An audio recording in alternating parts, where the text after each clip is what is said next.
आपण पाहत आहात युवा शक्ती न्यूज, आवाज आपल्या हक्काचा। मुंबई आज़ाद मैदान में जयरंगे पाटिल जी ने जो आज एक मराठा रिजर्वेशन के लिए सबसे बड़ा एक आंदोलन छेड़ा है, हम MIM की जानिब से उनको पूरी तरह समर्थन कर रहे हैं। हम मुंबई की हमारी पूरी टीम, हमारे मुंबई के सदर फारूक शाब्दी साहब और तमाम लोग यहाँ हमारे मराठा भाइयों के साथ आए, कांधे से कांधा मिलाकर हम इनके साथ खड़े थे, खड़े रहेंगे।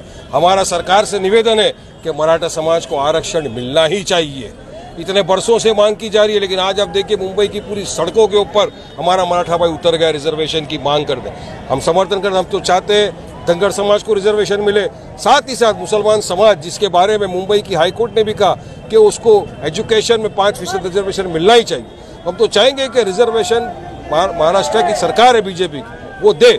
और हमने जयरंगे पाटिल साहब से मुलाकात की, उनके साथ बैठे, हम सब लोगों ने पूरी तरह से उनको समर्थन करने का वादा किया। और हमारे पूरे लोग जो यहाँ हैं, आज उनके लिए कुछ नाश्ता पानी का भी वगैरह का तो जो इंतज़ाम है वो MIM की मुंबई टीम की जानिब से किया गया है।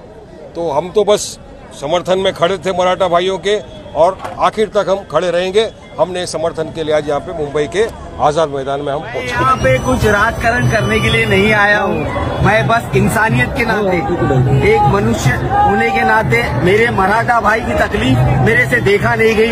इतनी बारिश में भीग के आप लोग जयरंगे पाटिल साहब जो इतना कठिन वो कर रहे हैं, शर्म करके आप लोग के हक के लिए आवाज उठाए, तो हम लोगों से जो हो सकता है, आप लोग की तकलीफ नहीं देख के हम लोग पूरी मुंबई की MIM टीम जो है वो हमारी आप लोगों की तकलीफ दूर करने के लिए यहाँ पर फील्ड पर मौजूद है। उसके तहत हम लोग हमारी ताकत के हिसाब से, मैं फारूक शाब्दी मुंबई का MIM का अध्यक्ष के नाते आज ऐलान करता हूँ कि मेरे मराठा भाइयों के लिए दिन हो या रात हो, आप मेरे को नहीं भी बुलाएंगे तो मैं आपके लिए खड़ा रहूंगा और हमारे से जो आज मुंबईमध्ये होणाऱ्या मराठा आरक्षणासाठी मुंबईतील व महाराष्ट्रातील तमाम मुस्लिम समाज हा मोठा भाऊ म्हणून आज आमच्या पाठीमागे उभा टाकलेला आहे। याच्याबद्दल आम्हाला आमच्या मुस्लिम बांधवाचा, आमच्या भावाचा मनापासून गर्व आणि अभिमान आहे। याचं मी स्वागत करतो मुस्लिम बांधवाचं, कारण आतापर्यंत अनेक लोकांनी हिंदू मुस्लिम जातीय दंगली घडवण्यासाठी याचा वापर केलेला आहे।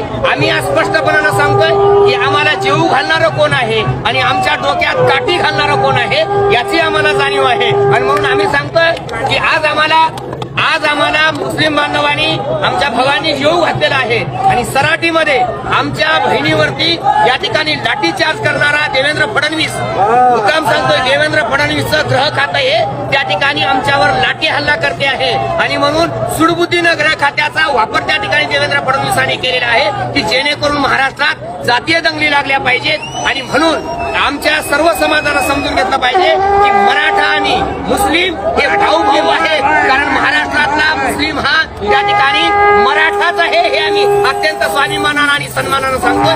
कारण छत्रपती शिवाजी महाराजांच्या काळात पण मुस्लिम त्या ठिकाणी मराठा समाजाच्या बाजूने लढत होते, ती न्यायाची आणि हक्काची लढाई होती।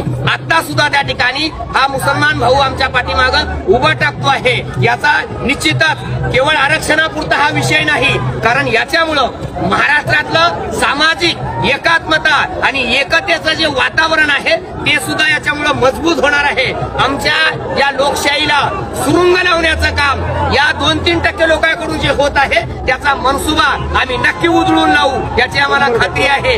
कारण या देशातली लोकशाही नष्ट करण्याचं काम या लोकांना करायचंय। आज इथं आम्हाला चित्र दिसतंय की प्रस्थापित मीडिया म्हणून जो सांगतो आहे तो इलेक्ट्रॉनिक्स मीडिया असेल, प्रिंट मीडिया असेल, हा मीडिया इथं येत नाही। याच्या पाठीमागचं कारण कोणतं आहे?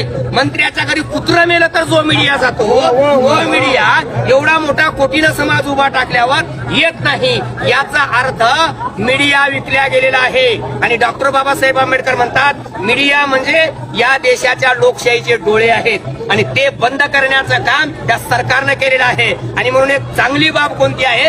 हा मीडिया गेला तेल लावत जाऊ द्या तिकडं, आमचा हा सोशल मीडिया जे काम करताय ना या सोशल मीडियाचा आम्ही मनापासून आभार मानतो आहे. कारण तुम्ही जर ठरवलं तर काय बी होऊ शकताय. कारण त्यांनी खोटं विकलंय, आपण खरं विकतो आहोत आणि खरं सांगत आहोत. म्हणून तुमच्या सर्व सोशल मीडियाचं आम्ही समाजाच्या वतीनं, राष्ट्राच्या वतीनं मनापासून त्या ठिकाणी आपल्या सर्वांचं अभिनंदन करतोय. जास्तीत जास्त लोकांपर्यंत हे राष्ट्रीय एकात्मतेचे विचार पोहोचण्याचं काम आपण सर्वांनी केला, त्याबद्दल मनापासून या ठिकाणी मला आनंद वाटतोय. Subscribe now and press the bell icon. Never miss an update.